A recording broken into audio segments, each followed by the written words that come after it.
Hi guys, Chris here with Super Savvy Travelers. Hey, sorry to drop the shark bomb on you a couple of days ago without specifics, but we have a lot of people coming in and there is stuff happening. I'm seeing more instances of people getting taken advantage of, mostly by just real estate agents who are, let's just say, less than ethical.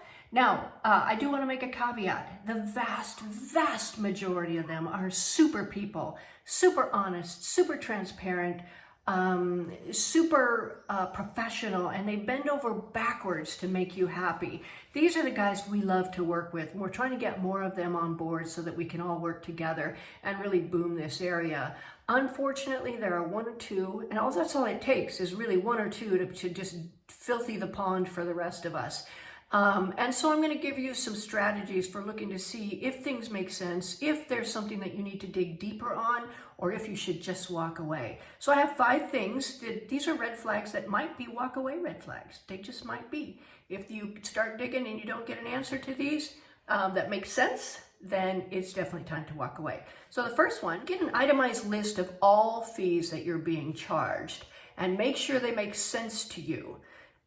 For example, if somebody says, well, I have to pay fees to the seller, okay, what fees are they? What are you going to pay? Get something in writing from the seller that says, I took this money for this fee and it is totally satisfied, okay? Because if you do that, then somebody comes back to you, you show the notaio, and then that notaio looks at the seller and goes, okay, there you go. In addition, make sure you can try to avoid cash stuff if possible. If you send something via a bonifico, which is a wire transfer through Wise or OFX or whatever, you have a record, and that record becomes part of the record with the notaio. Now, the notaios, when the person receives a deposit, they need some proof that that person received a deposit.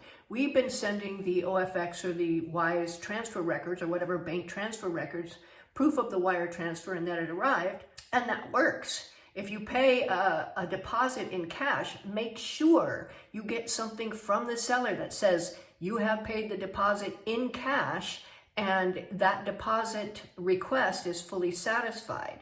That is very, very important because that all is part of the record with the notaio, and you don't want to end up going, hey, I paid you, and the guy goes, no, you didn't. Okay, that doesn't happen very often. In fact, I've never seen that here. What I have seen more of is unethical people pocketing money that was supposed to go to the seller and satisfy a certain demand and never did. So always get an itemized list. Always use a wire transfer if you can. If you can't, get something in writing from the person you're giving the money to saying they received the money and it's for this and it fully satisfies that particular demand. Another thing is never send money to the private account of an agent. I would just never do that, okay? Unless it's after the fact and they're billing you and giving you an invoice for their services that you've already gone over with them, that's different, okay? But sending any kind of money that's supposed to go to a seller or go to satisfy a demand to an agent's private account, first of all, it's in America, that's highly illegal, and we would never do that. So don't do that here. I don't care how nice they are, how charming they are, how much they seem to be on top of things. Don't do it. Again, always use a bonifico, wire transfer, wire it directly to the seller, but first get an itemized statement and then get something from the seller that says that you have satisfied that demand. The third thing is really a no-brainer, and I know I've said it many times, but always, always, always use a notaio.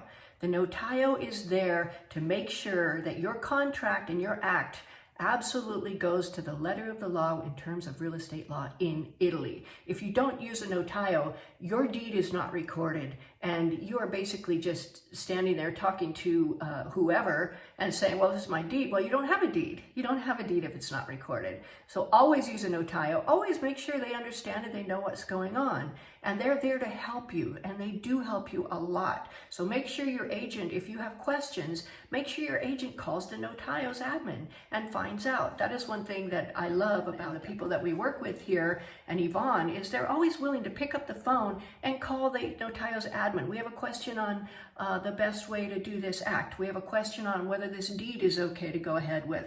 We have a question on what you need in terms of this, that, or the other. The notaio is always there to help. Another thing you want to keep in mind if you're doing any sort of creative financing, make sure you get an agreement drawn up by a lawyer and signed by everybody. Then it is a legit contract, and it is also a very big psychological nudge to whoever you're in the contract with to fulfill the terms of the contract. If there's any sort of trouble, walk.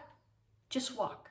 So if you come into the act and you see that there's a major problem with the property that nobody's disclosed, talk to the notario. They are the arbiters. They know the laws. They can help you. Worst case, get an attorney. But don't be afraid to just walk away. There's so many properties here, and so many of them are really, really cool and really beautiful.